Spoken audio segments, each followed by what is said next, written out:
नमस्कार साथियों, मई 2026 अक्सर देखा गया है कि मई के महीने में मानेसर नगर निगम में भारतीय जनता पार्टी की ट्रिपल इंजन की सरकार की भ्रष्टाचार की परतें खुलकर निकलती हैं।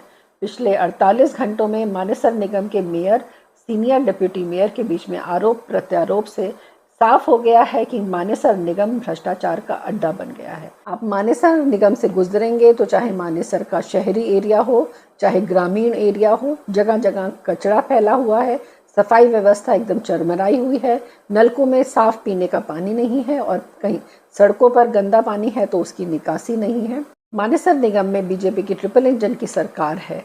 सांसद बीजेपी के, पटौदी की विधायक बीजेपी की, बादशाहपुर के विधायक और मंत्री बीजेपी के, अब तो मेयर भी बीजेपी की हैं और सीनियर डिप्टी मेयर भी बीजेपी के, सभी बीजेपी के, फिर भी जनता बेहाल और भ्रष्टाचारी मालामाल। और ये जो आरोप प्रत्यारोप की बातें मेयर और सीनियर डिप्टी मेयर के बीच में चल रही हैं, यही भ्रष्टाचार की बात पिछले साल मई 2025 में हुई थी, जब तत्कालीन कमिश्नर रेणु सोगान जी ने एक ऐतिहासिक फैसला लिया था।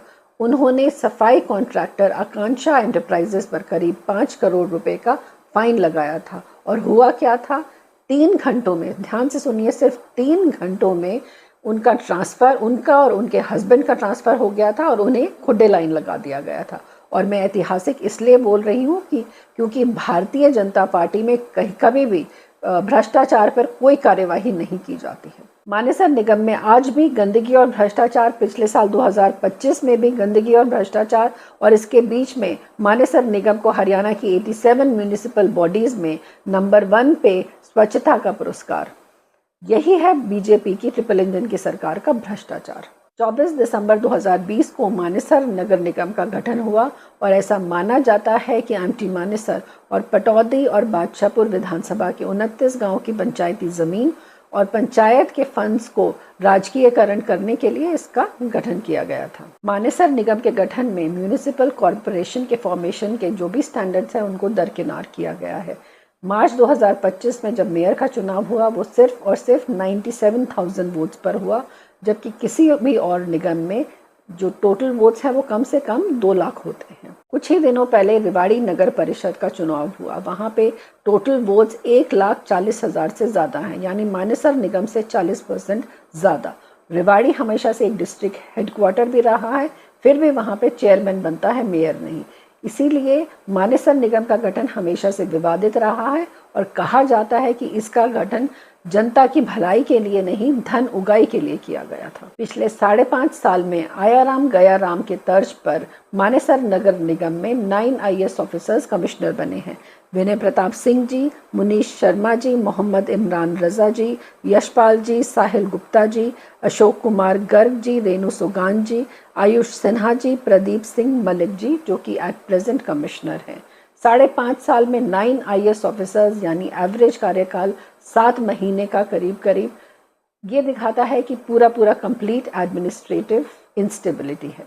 मानेसर नगर निगम के गठन में पॉलिटिकल पेट्रनेज, इसकी कार्यशैली में एडमिनिस्ट्रेटिव इंस्टेबिलिटी, और जनता को मिल रहा है सिर्फ और सिर्फ इंफ्रास्ट्रक्चर फेलियर। असल में मानेसर निगम को सिर्फ और सिर्फ सरकार के कुछ चहेते ठेकेदार चलाते हैं, चाहे वो इस गुट के हों या उस गुट के। मेरा मानेसर निगम के कमिश्नर प्रदीप सिंह मलिक जी से, जो कि अपने बैच के टॉपर भी रहे हैं, उनसे निवेदन है, और मानेसर की जनता को भी ये अपेक्षा है कि वो अगले 72 घंटों में एक प्रेस कॉन्फ्रेंस करेंगे और मेयर और सीनियर डिप्टी मेयर के बीच में जो भी भ्रष्टाचार की बातें सामने आई हैं, उसमें जो भी दोषी है उसको चिन्हित करेंगे और जनता के सामने उसे पेश करेंगे। मेरा मुख्यमंत्री नायब सिंह सैनी जी से ये निवेदन है, पहले भी करती आई हूँ, कि मानेसर नगर निगम के गठन पर एक वाइट पेपर लाएं और पिछले 5.5 सालों में जो मानेसर नगर निगम में भ्रष्टाचार फैला हुआ है उस पर इंक्वायरी करें और जनता के सामने उसे लेकर आएं। पटौदी क्षेत्र की जनता का ये मानना है कि मानेसर नगर निगम के गठन में करीब इन 5.5 सालों में 5,500 करोड़ से ऊपर का घोटाला हुआ है। कांग्रेस पार्टी अपनी इस मांग को हमेशा से दोहराती रहेगी और जब कांग्रेस पार्टी की सरकार आएगी तो इस पर इंक्वायरी ज़रूर होगी और दोषियों को सज़ा ज़रूर होगी।